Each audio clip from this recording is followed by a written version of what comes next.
নমস্কার বন্ধুরা, পিউ কিচেনে তোমাদের আরও একবার সকলকে স্বাগত জানাই। আশা করি সকলেই তোমরা ভালো আছো, সুস্থ আছো। আমিও ভীষণ ভালো আছি। আজকে আমি তোমাদের সাথে শেয়ার করব মুচমুচে নিমকি, তার সঙ্গে খাস্তা কচুরি। মুচমুচে নিমকি এবং খাস্তা কচুরি সন্ধেবেলা চা কফির সঙ্গে খেতে কিন্তু দারুণ লাগে। তো চলো রেসিপিটা শুরু করা যাক। 1 বাটি ময়দা আমি নিয়েছি।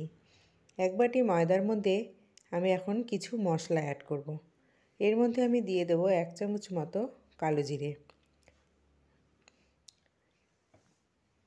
এবার আমি দিয়ে দেবো এর মধ্যে 1/2 চামচ মতো গোটা জিরে। এগুলো সমস্তই আমি দিচ্ছি ফ্লেভারের জন্য, খেতে কিন্তু দারুণ লাগে। এবার আমি এর মধ্যে দিয়ে দেবো 1/2 চামচ মতো জোয়ান। হাতে ঘষে জোয়ানটা আমি দিয়ে দেবো। এখন আমি 2 থেকে 3 চামচ মতো সাদা তেল দিচ্ছি। সমস্ত উপকরণ দেওয়া হয়ে গেছে। সব শেষে আমি দেব লবণ। তার আগে ময়ামটা দিয়ে ভালো মতো মেখে নিচ্ছি। ভীষণই টেস্টি মুচমুচে নিমকি, তার সঙ্গে খাস্তা কচুরি, দারুণ কিন্তু একটা রেসিপি। দেখো আমি স্বাদ মতো লবণ দিয়েছি। এখন আমি অল্প অল্প জল দিয়ে ভালো মতো মেখে নেব। আমার ময়ামটা যে সুন্দরভাবে হয়েছে সেটা কিন্তু হাতে ময়দাটা চেপটে নিলেই বোঝা যাচ্ছে। একটা ডেলা পাকছে, ডেলা পাকলেই তোমরা বুঝতে পারবে আমার ময়ামটা কিন্তু সুন্দরভাবে মিশে গেছে। এখন অল্প অল্প জল দিয়ে ময়দাটাকে আমি মেখে নেব। একবারে বেশি জল দেব না, অল্প অল্প জল দিয়ে মাখবো। বেশি জল একবারে দিয়ে দিলে কিন্তু পাতলা হয়ে যাবে, তখন আবার সে ময়দা নিতে হবে, সেই পরিমাণটা কিন্তু নষ্ট হয়ে যায়। এখন দেখো ডোটা তৈরি হয়ে গেছে, ময়দার ডোটা। এখন এইভাবে ঠেসে ঠেসে একটু আমি মেখে নিচ্ছি। এবার আমি 10 মিনিট মতো একটা বাটি দিয়ে চাপা দিয়ে রেখে দেব ময়দাটাকে রেস্টের জন্য। আমার ময়দাটা কিন্তু সেট হয়ে যাবে। 10 মিনিট বাদে আমি ফিরে এসেছি। আমার ময়দাটা কিন্তু পুরো সেট হয়ে গেছে। এরকম খাস্তা কচুরি কিন্তু তোমরা সন্ধ্যেবেলা চা কফির সঙ্গে টিফিন হিসাবে বাচ্চাদের জলখাবারেও কিন্তু দিতে পারো। যে কোনো সসের সঙ্গেও খেতে কিন্তু দুর্দান্ত লাগে। আর নিমকি তো জানোই, চা কফির সঙ্গে বেস্ট হচ্ছে নিমকি। তো আমি বেশি পরিমাণে ময়দাটা নিয়েছি, যেটা নিমকি করব। তার জন্য ডোটাকে ভালো মতো একটু শুকনো আটা আমি ছড়িয়ে দিয়েছি। শুকনো ময়দা, আটা অথবা ময়দা যেটাই হোক তোমরা ছড়িয়ে দিতে পারো। তারপরে একটু পুরু মতো বেলে নিতে হবে, মোটা করে বেলতে হবে। একদম পাতলা বেললে কিন্তু হবে না, একটু মোটা করে বেলতে হবে। তারপরে এরকমভাবে ছুরি দিয়ে নিমকির আকারে কিন্তু সুন্দর করে কাটিং করে নিতে হবে।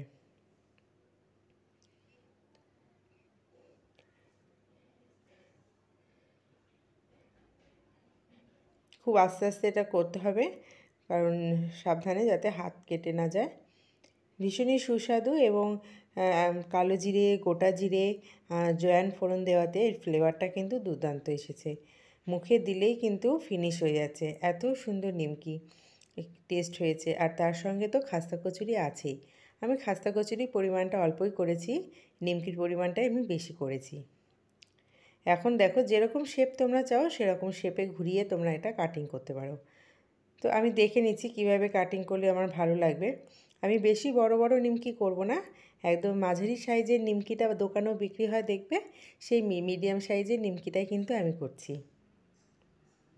বেশি বড় নিমকি আমি করিনি। তো আমি তোমাদের দেখিয়ে দিচ্ছি কতটা পুরু তোমরা রাখবে খাস্তা কচুরির জন্য। এই দেখো তোমাদের একবার দেখিয়ে দিলাম, ঠিক এতটা পরিমাণে পুরু তোমরা রাখবে। এরকম মোটা করে বেলে নেবে একটু। এবার হাতের কাছে ছোট গ্লাস কিংবা ছোট বাটি এরকম থাকলে পরে এরকম গোল গোল করে কিন্তু তোমরা কেটে নিতে পারো, তাহলে কিন্তু তোমাদেরও সুবিধা হবে।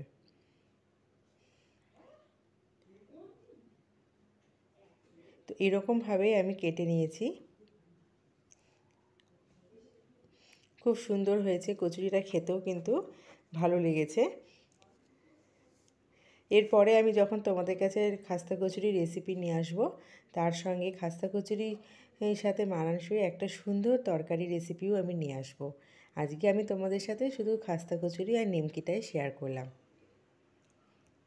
তোমরা এরকমভাবে বাড়িতে বানিয়ে যে কোনো সসের সঙ্গেও খেতে পারো, বা সন্ধ্যেবেলা কফির সঙ্গেও কিন্তু ডুবিয়ে খেলে কিন্তু খুব ভালো লাগে। তো আমি এখান থেকে 5খানা মতো কচুরি বানিয়েছি, খাস্তা কচুরি। বাকি যে লেচিটা ছিল দেখো আমি কাটিং করে নিচ্ছি নিমকির আকারে, যাতে এটা আমার নষ্ট না হয়ে যায়। এরকমভাবে বরফি আকারে নিমকি আমি কেটে নিচ্ছি। তো এদিকে আমি কাটিং করার সময় ফ্রাইং প্যানটা আমি গ্যাসে বসিয়ে রেখেছিলাম, আর গ্যাসের ফ্লেমটাকে কিন্তু আমি একদম লোতে রেখেছি।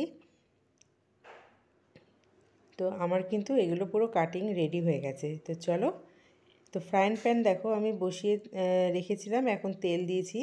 বেশি একটা তেল গরম হয়নি, তার আগেই আমি নিমকিগুলো কিন্তু ছেড়ে দিচ্ছি। অল্প গরম অবস্থায় নিমকিগুলো ছাড়তে হবে, তাহলে কিন্তু খুব সুন্দর নিমকিটাও ভাজা হবে এবং কালারটাও সুন্দর আসবে, ভেতরটাও মানে সুন্দরভাবে তৈরি হয়ে যাবে, মানে একদম রেডি হয়ে যাবে।